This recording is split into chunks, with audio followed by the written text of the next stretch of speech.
Will the rest of the delegation please come up at this point?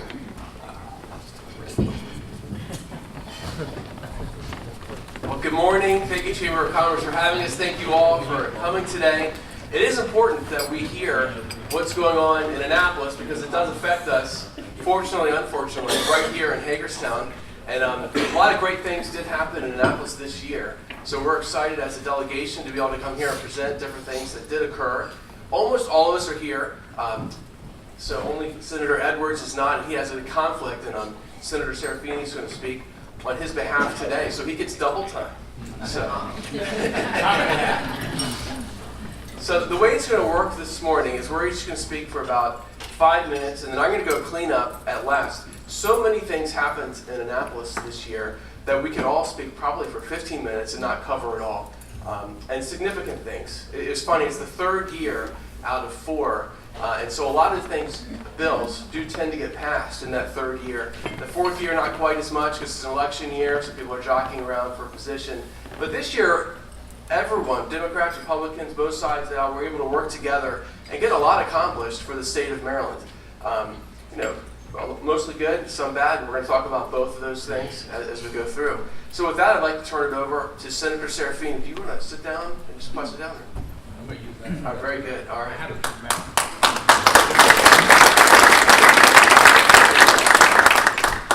Good morning. Good morning. Senator Edwards did ask me to tell you that he was sorry he couldn't be here. He does have a conflict, has multiple conflicts. And really, if you know Senator Edwards, people always think that I live next door to George Edwards, right? Because they think Western Maryland is anything west of Frederick. When I say to them, listen, it takes me an hour and a half to get home from Annapolis, and when George gets to Hagerstown, he's about halfway home. I'm like, wow. And George's daughter played basketball. He would drive from Annapolis back up to Cumberland, or to his area, to see her games, and then drive back. So, he's done that for years and years. He comes to more events sometimes here than I do. And, his fire halls, he has about 30 in his district. He goes from the Garrett line the whole way down into Williamsport here, if you can imagine. It's the largest district. So, and he's sincere when he means that. And frankly, I'm going to tell you, I always tell him, I say, George, I'd love for you to come stuff, but as long as you continue to do for us in Annapolis what you do, then you can stay home. Because frankly, one of the things that George did this year, if you saw, there was a mistake in the way that locals receive their local tax back. When you pay your state and then your county tax, the comptroller pays that out to the communities. And frankly, there was a glitch in their system. It was a problem across community lines. So municipalities some of them got more than they should have, and some didn't get what they should have. And so they corrected those that were short had got their money right away. Those that had gotten paid more, and our community is about $1 million. Our local municipalities got more than that. We were trying to figure out payment plans, and they were very generous. And George and them said, look, the state made that mistake. Municipalities are in tough straits as it is. We should just exempt that. And that was George Edwards.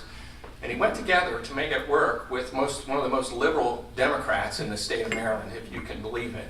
And when those two sat at the witness table, we all about fell off our chairs. And it was amazing. But it showed who George Edwards is, right? The greater cause, understanding municipalities needed that help.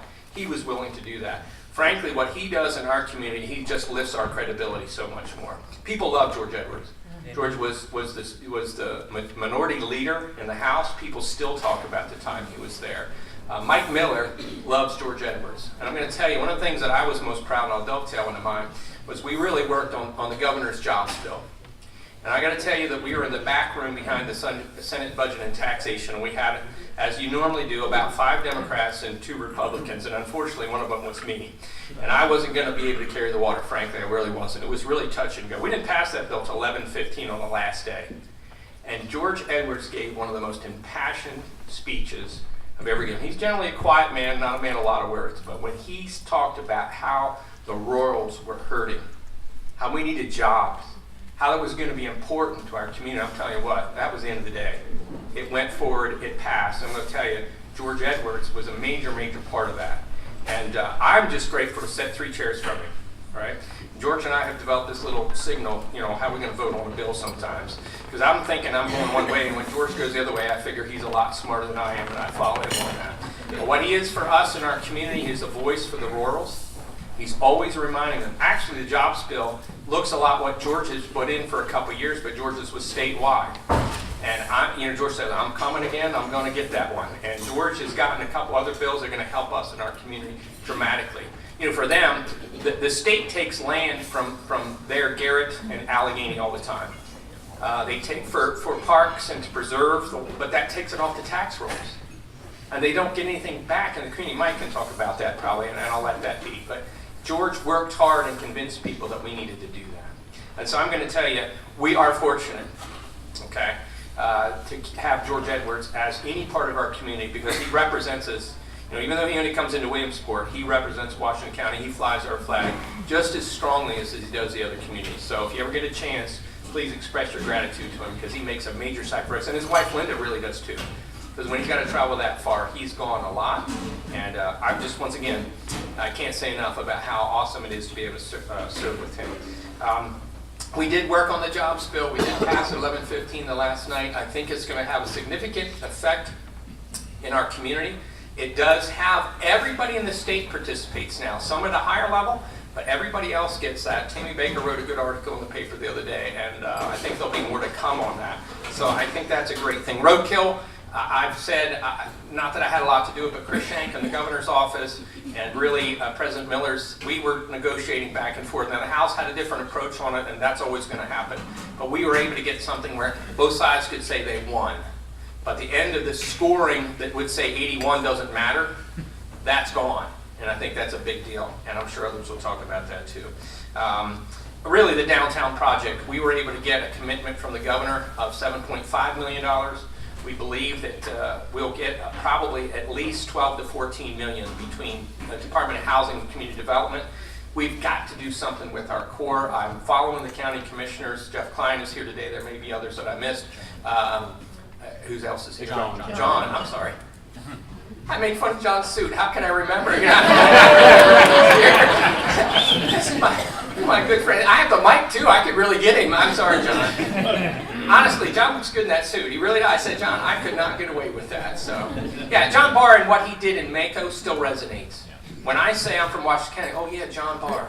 He's an amazing guy. That's coming from people that don't say nice things about Republicans, frankly, sometimes. And it is what it is.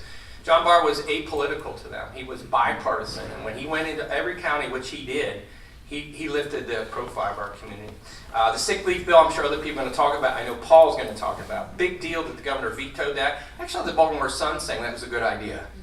Speaking of strange bedfellows, when the governor does something, the Sun says it was a good idea. We need to diversify in our state away from the dependence on the federal government. We must do that. I've said this multiple times standing in front of you all. I'm glad that Volvo's here. I'm glad that Fairchild built the A10s here. But we learned through those examples that you cannot rely on one form of business. It's not healthy. It's not good.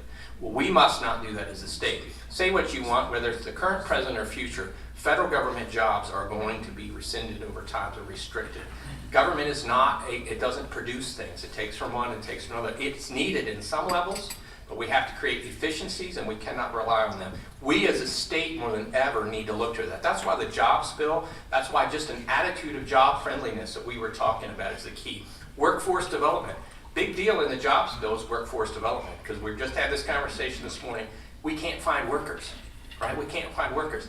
And really part of the problem is not that they're skilled, it's that they want to work and that they will work. I mean, John Barr will tell you a crazy story that he encountered with one of his employees that just blows my mind, right? Some of us all worked for that $1.25 an hour minimum wage back in the day, right? For nasty jobs, I worked at Homewood and I was in the laundry with the adult diapers. Let me tell you, that was a job you didn't want to do, but I did it. It needed to be done. And I appreciate what it takes for people to get up and go to work every day. We've got to reinstill that in our people. That's probably more than both George's and mine at this time. I'm going to tell you the last thing is, I'm glad to work with Dr. Michael and Tony Trotta. I'm glad to work with some of our other local people because we're innovative. We go to the state and say, here's a problem. And the downtown of Hagerstown is an example of that, to say, how could we redo Baltimore in a different, innovative way? How can we do things educationally? How can we do things cooperative. What you're seeing with Mr. Bowman and his group in the downtown project, it's that public-private partnership. Greg Snook is part of that too, and John and the After 5 group and all those guys. We're showing them a different way. We could have done the downtown project probably for twice the cost on some of the components of that. And the state might have paid for it. But who proffers in that one? That's not the way to do things. We're innovative. We say, give us a chance to do things differently. Let us show you the way to do it. That's what we have in our community. I think the state sees that. We're going to continue to promote that. I'm glad to work with these guys because they get it as well. And thank you for your opportunity. Thank you for coming out today.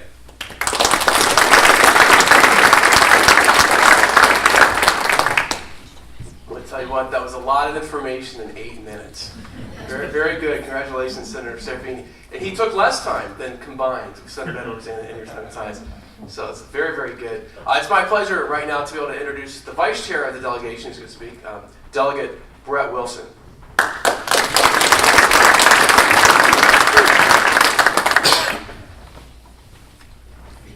Sorry, I'm moving a little slowly today. Saturday I ran in the Embrace the Race 5K out at Knob Hall Vineyard. Beautiful rolling hills and pitted lanes and everything else my knees are really paying for. Thank you very much for holding this event. As always, I was telling Paul it's actually nice to have it after Memorial Day because there's such a crush right after the session. Gives us a little breathing time and a chance to really clear our heads and hopefully present you with the best information possible. I want to thank Andy for not only going into detail about the urban improvement project, but also for his leadership at the state level on that project. In my opinion, it's a vital project for so many reasons.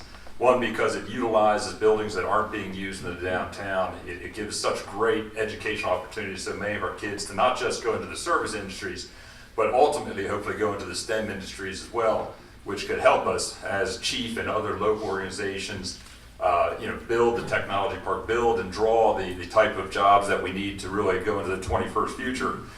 This can supply the people to work there, keep them local, and ultimately build an economic base that this county can really rely on for a long time. Just talking about one smaller thing that happened this year is a bill that I put in, and solely because of Dan Spedden, your tourism president, who's not here today, but I just want to thank him so much.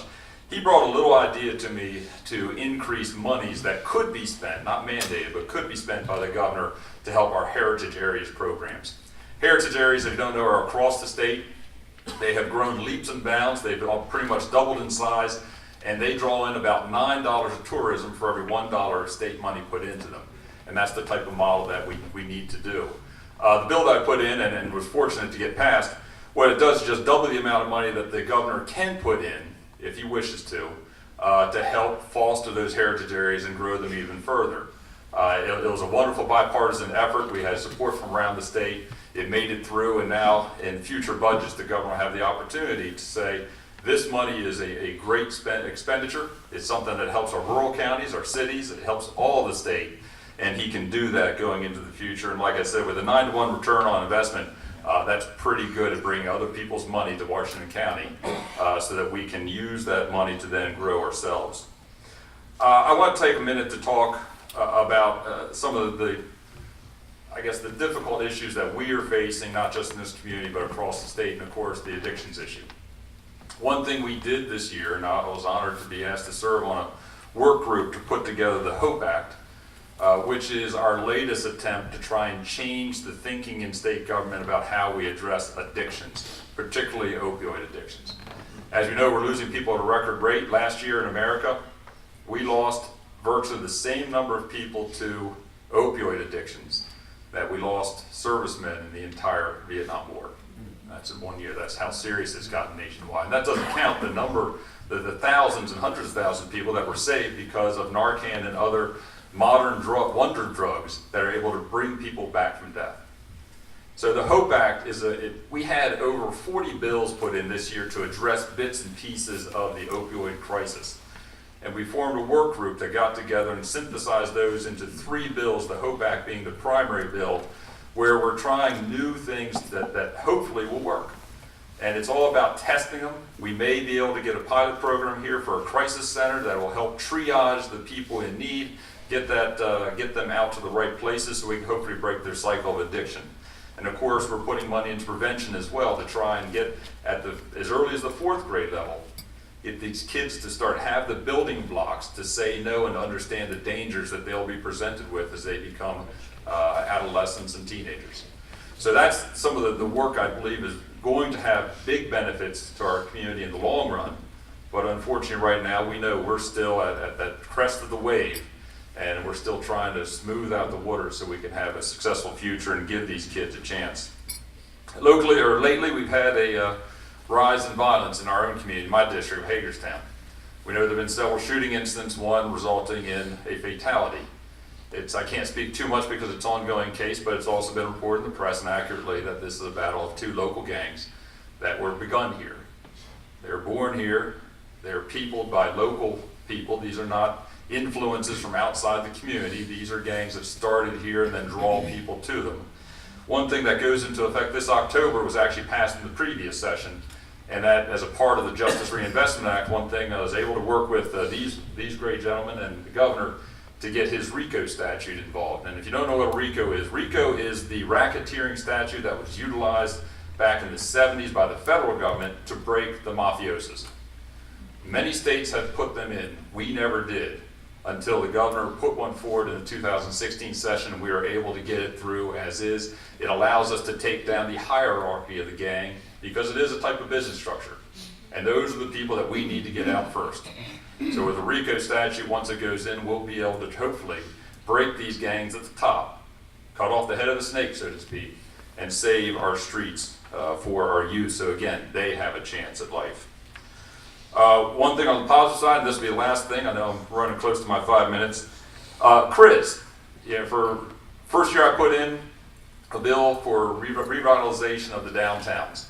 It was going to be a statewide bill. We've kind of worked through it for 3 sessions now. I know Valerie's here, and I just want to thank the Hagerstown City staff for so much support in this. They've been an absolute wonderful partner. We finally got some headway where the Speaker's office and I had conversations throughout the session. We didn't get it through, but one thing we did do was finally, I think, get them to understand how it could work and how it could benefit urban cores in particular, which is always a high priority. And so this year in the off session, they've agreed we're going to start a working group between the city, I'll be a part of it, of course DHCD, who's taking the leadership role on it, and others, so that we can finally try to get a type of super TIF that doesn't just involve local tax money, but involves the return and recycling of state tax money into local investment. Hopefully we'll have something successful to present this coming spring. We'll get it through and we'll be able to test it out and put more Marylanders and more Hagerstonians back to work.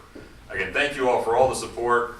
There's so many people here. I see that quite frankly, without you, there's no way my job could be done. And I just really, really appreciate it. God bless you.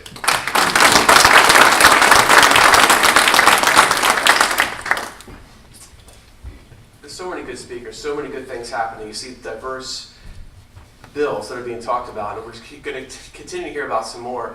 And I'd like to turn the stage over now to Delegate Bill Weibel.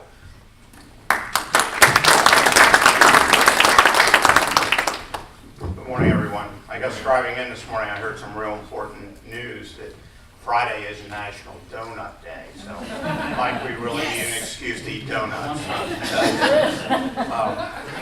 Anyhow, just wanted to thank you all for your participation in the process. I mean, Washington County Day in Annapolis is extremely successful, and I know many of you in this room are involved directly, indirectly in that. And folks talk about it, they look forward to it, and they truly enjoy the evening, so I just want to say thank you for that. It was a busy session. There were almost 1,700 bills introduced.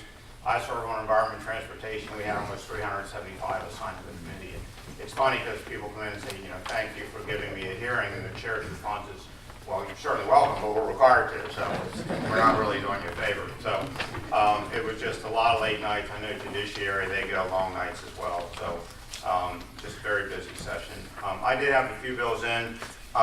One was actually to promote economic development at Fort Ritchie. I tagged on to a bill that was passed last year for Sparrows Point, which created a sales and use tax exempt area for them. My intent was to do the same to try to help the movement along there a little bit at Fort Ritchie. It did not pass because state's always been very productive of their revenues, much like Brett said, in getting the CRIZ through. But I'll probably try again next year and try to get that out of committee. One bill that I knew wouldn't go anywhere is try to restrict abortion as far as it was a dismemberment abortion bill. It's legal in the state of Maryland to dismember a live child in the womb, and I just think that's kind of a gruesome act. We treat animals better than that, so if nothing else, it was to make a point on that subject. A couple bond bills introduced. One was to try to revive the Civil War Museum Interpretive Center in the county. I think that when I was a commissioner, 12 years ago, we were talking about that. And several studies have been done, and they all don't seem to gain any traction. My intent was to try to get some seed money going so we can either get that moving or come to a decision it's not something that's going to work for our community. The one that did pass, that I worked long hours on, that actually doesn't have my name on it, which is fine, but that was Senate Bill 1190.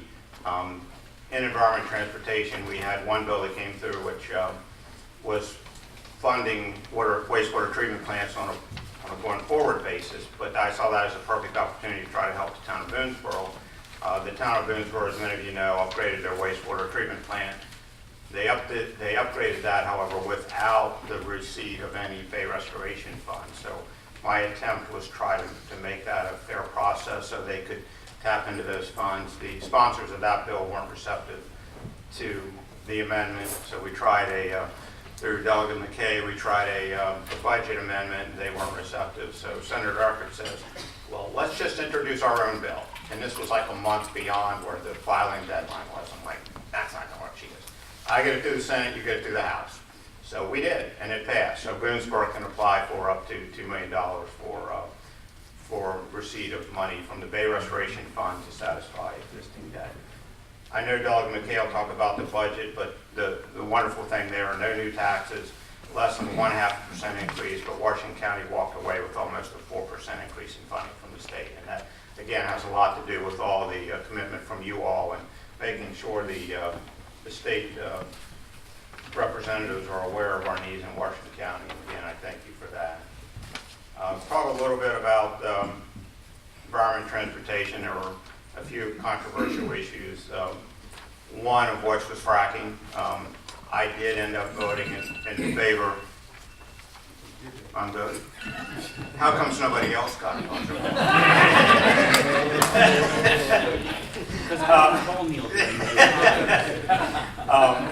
I did end up voting in favor of the fracking ban, and Delegate McKay, You I had to bring appreciate up fracking, right? I still Want me to call appreciate you again? talking to me.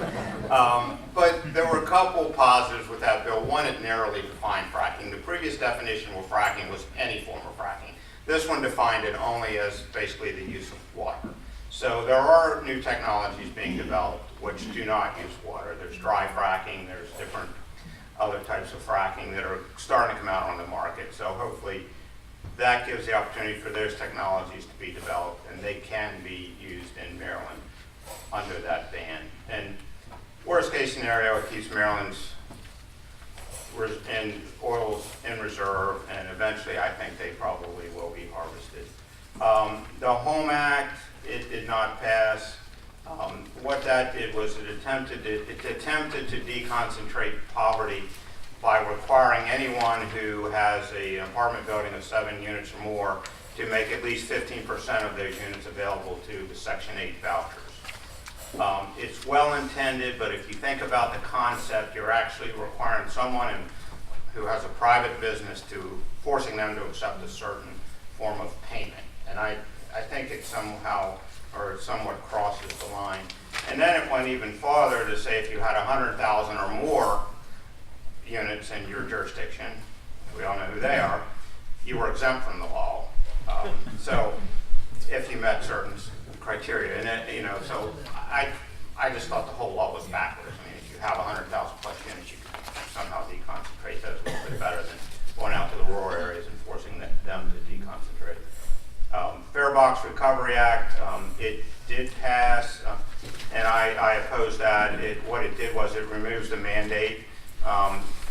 Right now under mass transit, you're required to attempt to recover 35% of your operating costs from the fares, and that was repealed. So what that does potentially is, it takes more money away from the highway use revenues because now they're not under that requirement.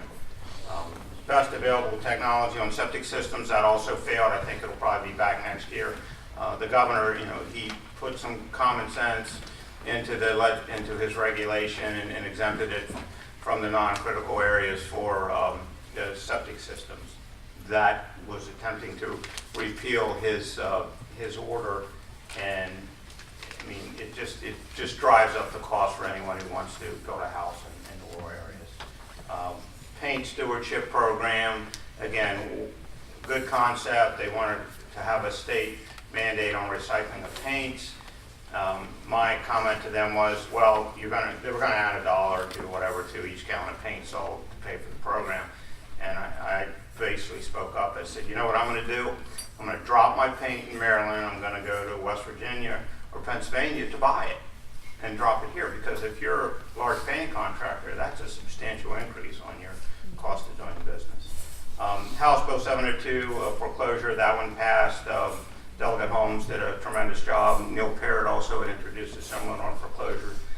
We kind of merged the two and passed the bill out, so hopefully that'll help with some of the blighted communities and the banks getting the process moving quicker, allowing them to move the process along quicker. So I know I've exceeded my time.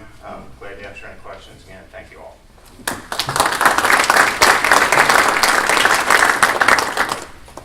In Annapolis, we have a very strong committee structure. So as you hear the different speakers today, you can hear which committee that they're on.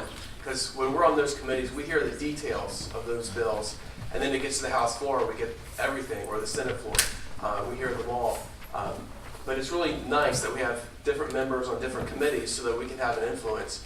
Just to recapture one thing that Delegate Weibel said, the Boonesboro, that was a big deal, up to $2 million. I had met with the mayor and their council, and I think Delegate Weibel had done the same. And it's so encouraging. I didn't even realize he was able to do this because, like he said, it was late in the session, but he was able to work with Senator Eckhart and really get a top priority for the town of Boonesboro passed. So that was a huge accomplishment. And with that, I'd like to go ahead and turn it over to Delegate Mike McKay, who drove a long way. Thank you, Neil, and thank you to the Chamber for having this as an opportunity to share with you all some of the stories that happened to us in Annapolis. Number one, how great it is to represent Washington County and Annapolis with these guys. It makes it easy. I kid with a lot of people that I'm the eye candy of the delegation. I am not in my Pooh Bear costume, but that's beside the point. I am passing around, or I'm not, Krista, thank you very much for doing it, is passing around a recap of the session that we had. But what I wanted to talk to you all about today, which I think is a pretty much number one issue for you all, is employees. How many people are having problems hiring people? The quality of our employees are kind of low at this point, whether a variety of reasons why it just seems to be low quality. One of it can be, obviously, the heroin and opioid addictions. A lot of it could say that they're just not being trained in our school systems. There's a variety of things, but what I wanted to talk to you today about was, I believe, one of our reasons that we're having employee problems is mental health. Mental health employees. Well, one bill that we introduced this year had to do with expanding the Medicaid portfolio that Maryland offers for adult dental benefits. What does adult dental benefits, Medicaid, mental issues, and employment? Well, at the end of the day, if you don't feel good about yourself, if you don't think that your family can run well, if you don't think that you can get a job, if you don't think mental health will stop you from creating good quality employees for everyone in this room. Simple as that. I don't know if anybody knows, but Maryland, and this isn't a proud statistic, Maryland is one of 4 states that does not offer adult dental services for our Medicaid recipients. 4 states out of the United States. Maryland is so progressive on so many other things. But in the 80s, due to the large, deep budget cuts that we had in the 80s, that was some low-hanging fruit, and they discontinued the adult dental provided. Anybody know what the percentage of Washington County recipients are eligible for Medicaid? Anybody? Third. It's about 31%. That's what I at least saw on a statistic. I may be a little bit off, but around 31%. The state of Maryland is at 10%, and the United States is 15.1%. Now think about that. Does that really hit home? We've got 31% of Washington County people who are eligible for Medicaid. And these people that are eligible for Medicaid are having problems with finding just basic services on how to conduct their life. One of those is adult medical services when it comes to dental. So, in appropriations, we presented a bill that would authorize the governor, authorize, not mandate, I am a Republican, but would authorize the governor to go ahead and click the box for the Medicaid adult dental benefits when it comes to the federal government with Medicaid. We pushed. We got 100% bipartisan support out of the appropriations, was supportive in the committee, but could not get it passed for them to have a vote for it. We worked with Maggie McIntosh in appropriations that was helping me with the chair in HGO. We went to the speaker, we went to a lot of different people and said, look, we've been trying to get this passed for 15 years and it hasn't happened. Well, there was a bill in the Senate that talked about the amount of dollars we use of Medicaid dollars that are spent in our ERs in Maryland. So in Allegheny County, the Western Maryland Health System did a project with Allegheny Dental Right. And they estimated that Maryland spends about $5 million of Medicaid dollars in the emergency rooms in our hospitals. Now, a study which has been passed is going to actually prove that out. We do believe the data will show that. But that's $5 million being spent in our ERs on a dental services. How many people have gone to the ER to get a filling? Cleaning, extraction?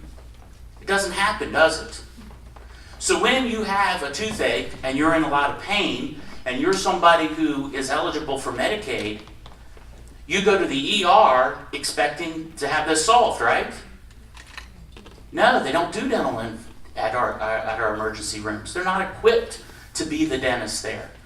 But what they are equipped for is to prescribe pain medication, opioid-based medication, which we hope will be a two-pronged approach.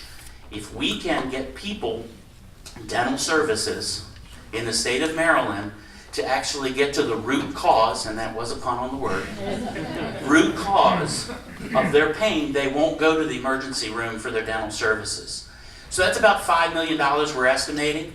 We'll parlay that with another $5 million with the federal government. And we're hoping that this project, if the study does prove out, and that's due October the 1st, we did roll in this particular bill into that Senate bill. It did pass the House and the Senate unanimously. I will admit it was towards the end of the session, and I'm sure not everyone read everything in it. There would have been somebody who would have been against it.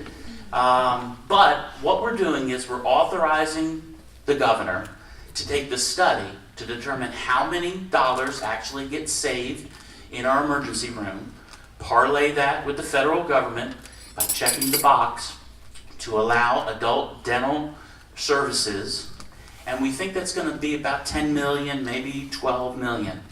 We've worked with the stakeholders. We've worked with the dentists. We've worked with those who really are concerned about oral health. And we worked out that we think that we're going to be able to offer about $765, roughly, in services to those who are Medicaid recipients. What does that mean? There's going to be probably about 2 cleanings a year, maybe some of the fillings and that kind of stuff, but it's a start. Why is it so significant? Number one, we're taking care of 31% of eligible people in Washington County who are your future employees. If their mental health is better, they feel better about themselves, they'll get a job, they'll be better employees for you, they will be able to provide for their families, which will bring up our whole community as a whole. So the work has just begun. We have the authorization. We're going to find out what the study tells us, and then we're going to be working with Senator Brinkley to make sure that it gets in the governor's budget. But at the end of the day, I'm going to need your help to push with this. It's important. If you want better quality employees that are not going to be susceptible to painkillers, who are not going to be susceptible to family issues, which they bring that into your home, we need your help to make sure that this happens. Again, it is not a mandate. It is something that the governor is authorized to do, and he's going to get the information, be able to set a dollar amount, and hopefully we'll be able to offer this program going future that was cut back in the 80s. Thank you very much for your attention.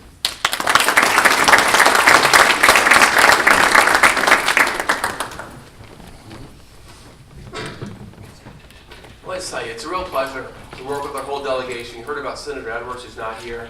Very well respected in Annapolis. Quality men represent you in Annapolis, and I'm really thankful to be able to work with each and every one of them there. There was so much that happened this session. I do want to cap it off with just a few other things. First, I just want to say we work with a very pragmatic governor. Pragmatic in the sense that he wants to do what's best for Marylanders all across the state all the time. Since he's been elected, to my knowledge, there hasn't been one fee increase, not one, no tax increases. And this year there was a tax decrease, and I'm glad we're able to talk about that. It was the Hometown Heroes Act. I know all about that.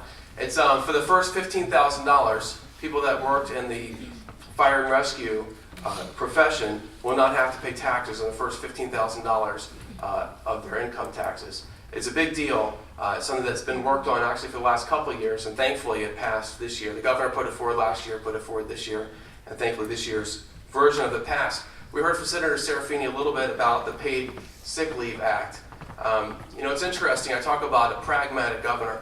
He knew that this was the top priority for the leadership in the House and the Senate. Mike Miller, Mike Bush.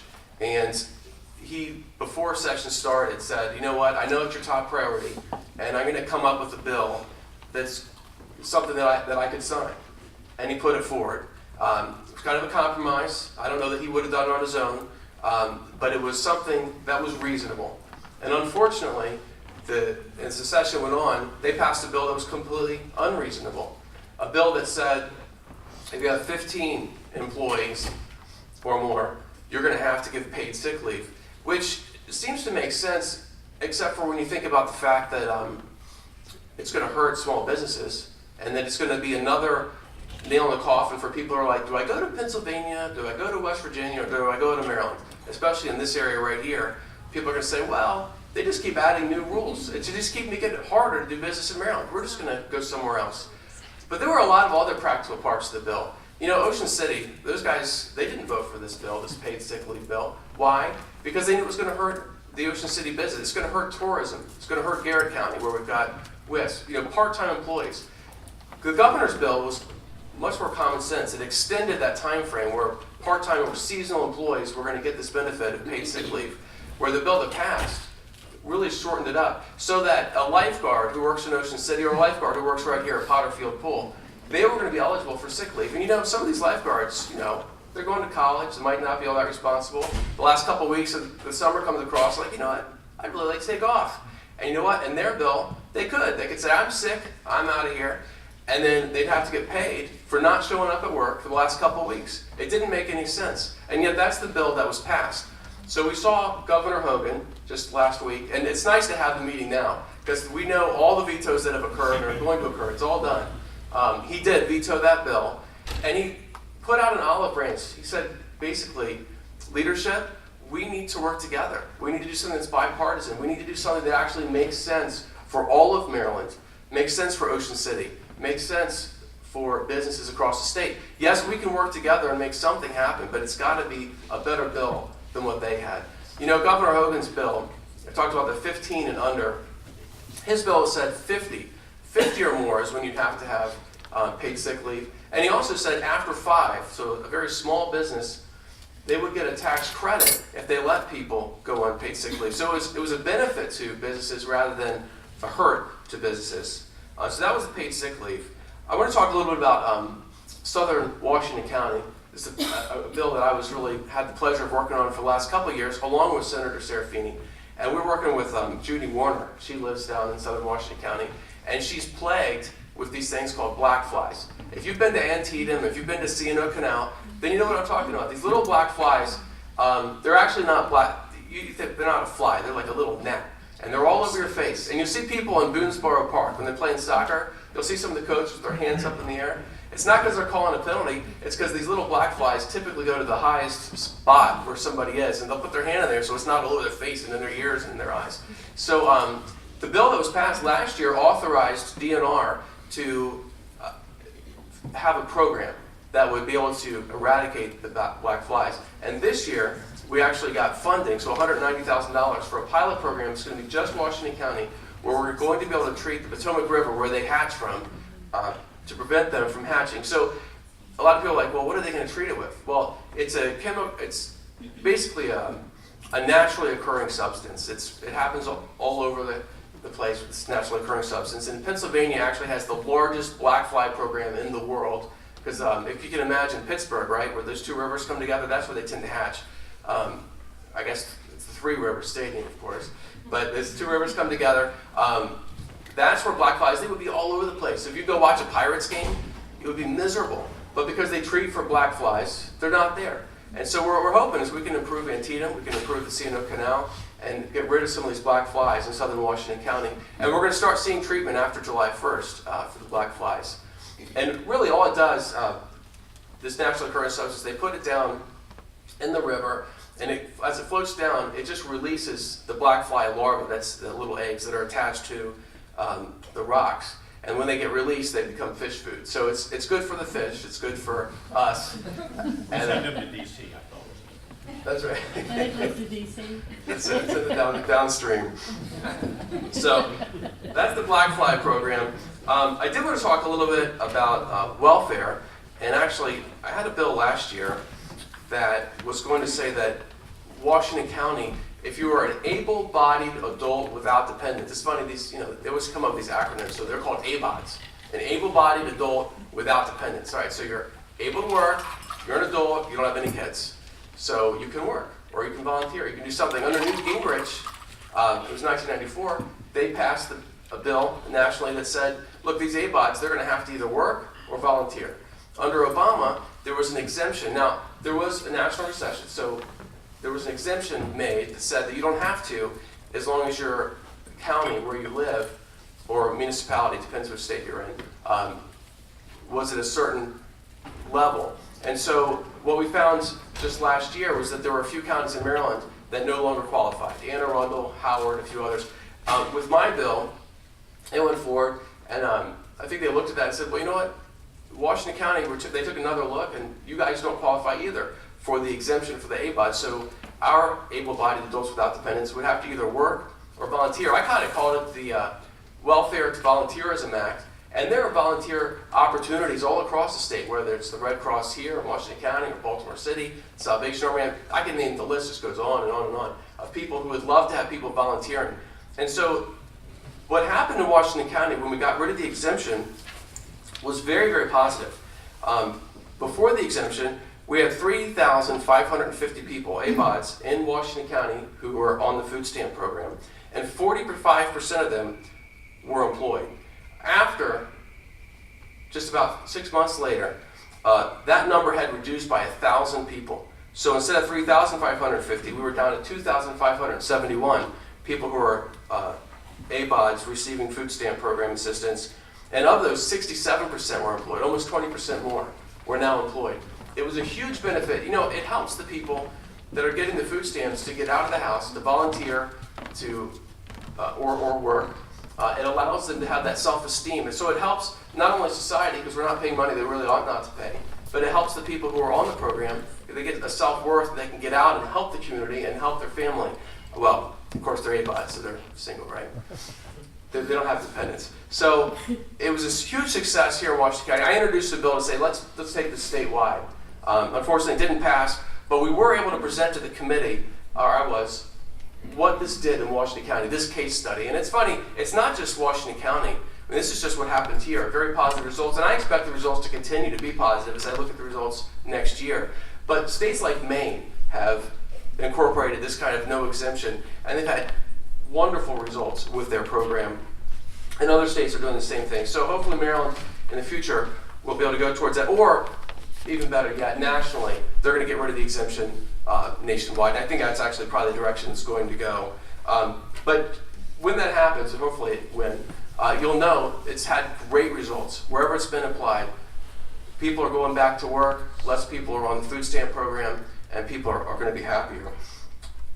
All right, so I only had 10 minutes, and I have so much that I want to cover, but my 10 minutes is up.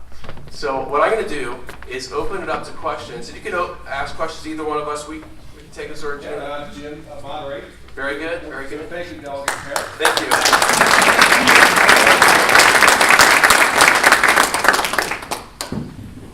Neil was doing such a good job. But okay, so do we have any questions from the audience? Any slips of paper? I got a couple, but if there's any. If you have a question you'd like to in ask. Canvas, but if there, before I read what's on the, we've got two here. I'll open it up for if anyone wants to ask a question initially. Okay, well, I'll start off with the first one. This is for Senator Serafini at the end of the table. Can you comment on the coalition and what impact it has in Annapolis, Senator? Thank you. I know I wrote one for this table, to ask, how can one Italian look so good? But they didn't ask that question. And Penny, you were supposed to ask one too, but that's okay. Anyhow, the coalition. And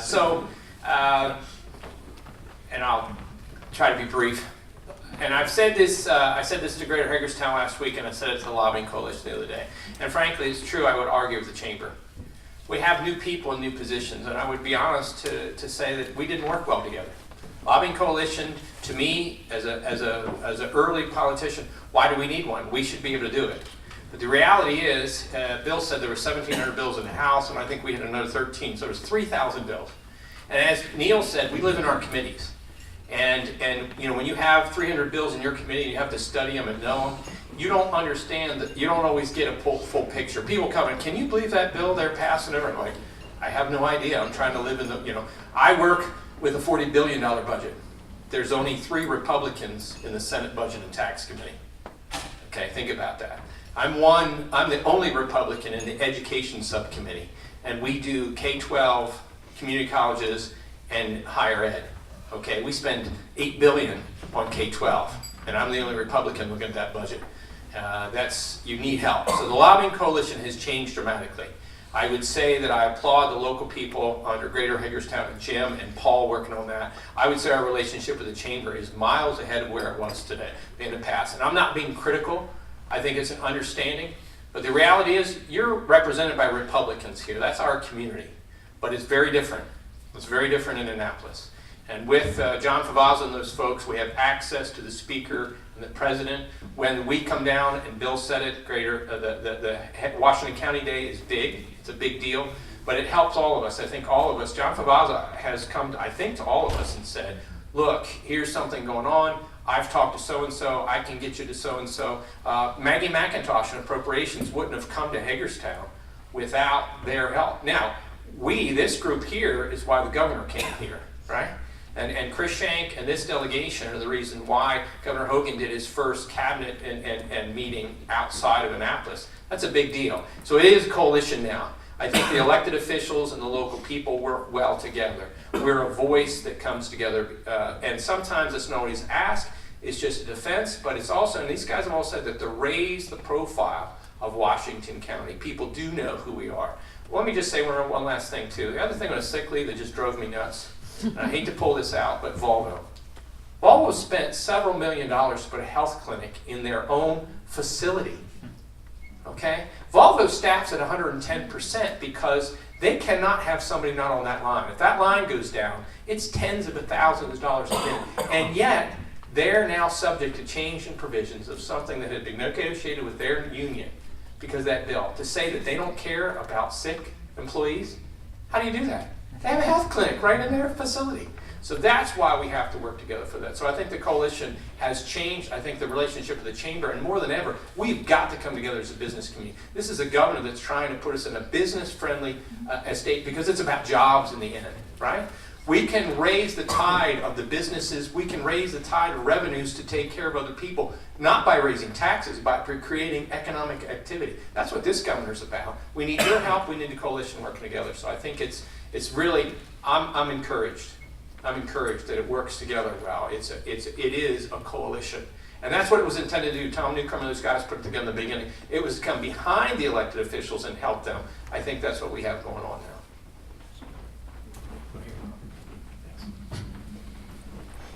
Okay, next one I think is, we'll let you figure out who wants to table this one or take this one. It's on medical marijuana.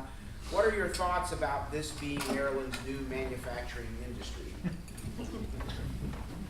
I'm so glad someone asked that question. And I'll tell you why. It was on my list, and I just didn't get to it. Marijuana is a huge issue in Maryland right now.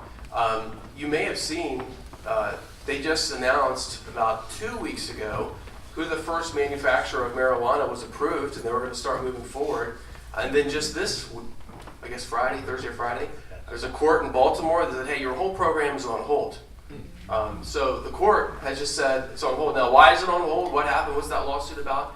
And also, why did people want us to have a special session? There are a lot of delegates. They put signatures together, and they're saying, we need a special session to talk about marijuana. So why? So let's go back in the process. So medical marijuana was passed in Maryland, and they've awarded a certain number of people who are going to be able to manufacture the marijuana, and then also a certain number of people that are going to be able to dispense the medical marijuana. And with that, these awards, some groups said, well, it wasn't fair to minorities. So why did they say it wasn't fair? Because I guess in the bill it said they were going to give special consideration to minority applicants. So what they did when they actually awarded these was they had a double-blind study. They said, we don't care who it came from. Their names were not on the bid packages. And so it was a double-blind study, and they decided who the top people were who were going to be awarded the medical marijuana manufacturing licenses. And as it turned out, Prince George's County didn't have any. And Prince George's County went crazy. Like, we want some of that money here in our county.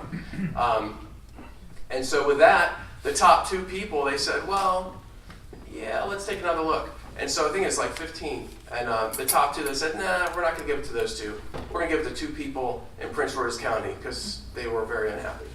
And so those 2 people that were bumped are like, well, hey, wait a minute. It was a double-blind study. We won. We should have this ability to manufacture. We put together this great package, and we won. And it was a double-blind study. And so they're suing. They're saying, no, it's us. We should be in there. Of course, there's another group that's suing, saying, well, you didn't give it to any minorities. So even with Prince George's County, minorities didn't get any of these licenses, like a minority owner. And they're saying, hey, what about us? There's supposed to be special consideration for minorities in the awards, and that just didn't happen. So that is the confusion that's going on right now with the medical marijuana. The end result, we don't know what's going to happen yet. Is there going to be a special session? That's still up in the air. There might be. I hope there's not. But there might be. And it might be just to talk about this one issue and to talk about if we're going to mandate from the state level whether we're going to change the whole bidding process. We might even send the whole thing back out again. Now, it's a very interesting and complex issue because you look at it, marijuana is a Schedule I drug, so nationally it's illegal to have medical marijuana, it's illegal to have recreational marijuana, and yet several states now have recreational marijuana. We also know that when you pass, like, I see lobbyists all the time, they come to all of us, but the lobbyists, they come in and they're like lobbying for this, lobbying for that. Marijuana in Maryland is not static. We got medical marijuana passed, and we know from other states, any other state, just look at what's the path of these marijuana lobbyists. Well, the first thing is, let's get medical marijuana. And once you have a statewide industry that's all set up, well, there's a lot of sympathy for it. People's defenses go down. And of course, now there's a ton of money in the state of people who are actually manufacturing it, dispensing it, and those people can dump a lot of money into people's campaigns and different places to say, now let's make it recreational marijuana. Already there was a bill, and I was surprised actually. This year there was a bill to say Maryland should be recreational marijuana, should be legal. I was surprised because we hadn't even instituted medical marijuana yet. I thought they'd at least wait until that was set up, because that's normally what they do in other states. They didn't wait. And actually next year, the word is that they're going to introduce that again. And it might be very strongly not only introduced but passed, and passed as a Maryland constitutional amendment so that it goes to the ballot in 2018, so we would all vote. Do you want recreational marijuana, yes or no? And why do the Democrats want that? Well, they want that because they believe that that's on the ballot, it's going to hurt Governor Hogan's chances to get reelected. I mean, if they pass it next year, recreational marijuana, know this, it has nothing to do with policy. It has everything to do with elections and trying to get Governor Hogan not reelected. So that's their game, and it's going to be very interesting to see what takes place with medical marijuana. Do we have a special session? I don't know. And what takes place with recreational marijuana as we debate that next year in the regular session. So great question. And then of course we all have different opinions on medical marijuana. You kind of heard my opinion. My opinion is all it is a beachhead. You get in, you get medical marijuana, and then bam, you've got recreational marijuana. And that's what happens. Every single state that's done this, that's the path. Boom, boom, done. And what's interesting to look at now is, and of course, you know, as I talk about this issue, I think about opioids. And I think about what a problem that is, and people are dying, and it's almost inexcusable that we're sitting here talking about marijuana. Like, look, let's just say no to drugs, right? Nancy Reagan? No. It worked at the time. And then we had someone else that came in and said, well, just say yes to responsible behavior. Well, what kind of confusing message was that? I'm sorry. But that's back in the day, and that issue is still alive and well today. And people, unfortunately, all across this country are dying from opioids. They're dying from illegal drugs. And we have to do all that we can to fight it. And I think marijuana, as we look at it, nationally, there has to be something done. We can't have laws that are not followed. Like right now, we have a completely lawless society on the issue of marijuana. Nationally, it's illegal. You can't have it medically, you can't have it recreationally, and let several states now have it legally, recreationally, and several other states have it legally for medical treatment. The national government needs to take the lead. They've got to have a national policy. And look, I think there are some serious benefits to allowing medical marijuana, but I think the national government needs the one to form the guideline, to say, here's what we need to do to make this work. So, very interesting question. Does anyone else from the delegation want to add to that? Very good. Unless there's a final point about Friday. Any final question from the audience you'd like to ask the delegation? Well, I'd like to, first of all, thank the delegations. Give them a round of applause. And also, just another final round of applause for Potomac Edison for their support. Thank you, gentlemen. I just want to underscore a couple things. First of all, coalition partnership, it is important for Washington County. The day in Annapolis for Washington County is January 31st, so you can mark your calendars. That's important you're there. We do need help from the private sector. All the folks who are in office tell us the chamber can come represent you, the association can come represent your interests. They want to hear from the private sector. They want to hear from the folks running the business. I'll tell you where I made two differences. Gary Hayes, who runs Spherion Staffing here, testified against the paid sick leave. Because of his testimony, they accepted out any of those types of businesses, temporary help. Otherwise, he would have to provide sick pay, and he's in different states. So because he went to testify, they amended that a little bit. Also what helped is we had a representation from Western Maryland businesses. They whited out their names, but they put in the dollars, the impact it had on their business, and hundreds of thousands of dollars that would impact. And the legislators on both sides of the issue listened, and they looked at that. So I can go talk on your behalf, I'm happy to do that. However, we need your help to go down there, and I know it's a pain in the butt. You spend 6-8 hours driving, waiting, you get testified for 2 minutes maybe 3.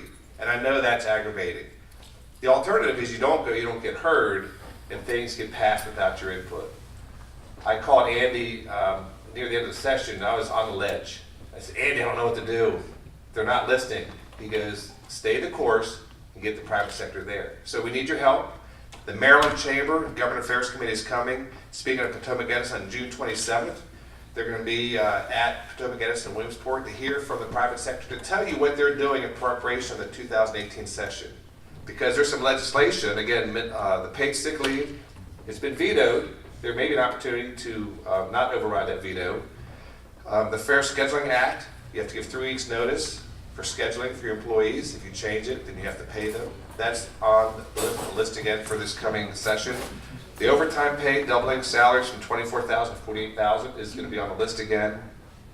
And another one that came in late but got defeated, didn't come out of committee, was 1099, your independent contractor workers that want to make it eligible for workers' comp, and they don't work for you directly. So there's some legislation that's anti-business that's going to be in the session. We need you there. And we're going to do some work this summer with our Government Affairs Committee and with the Maryland Chamber. Again, June 27th, we'll send another reminder out at Potomac Edison. Your voice is important. And I know it's difficult to get there, take away time from your business. I'm just telling you it's critical. And when you're there, your voice is heard. We appreciate your support. I know the delegation loves hearing from us. Please call them. They're attentive. They'll listen. And in the meantime, have a good summer. Be on the lookout for some government affairs work we're going to be doing in preparation of the session. Thank you for being here this morning, and have a safe rest of the day. Thank you.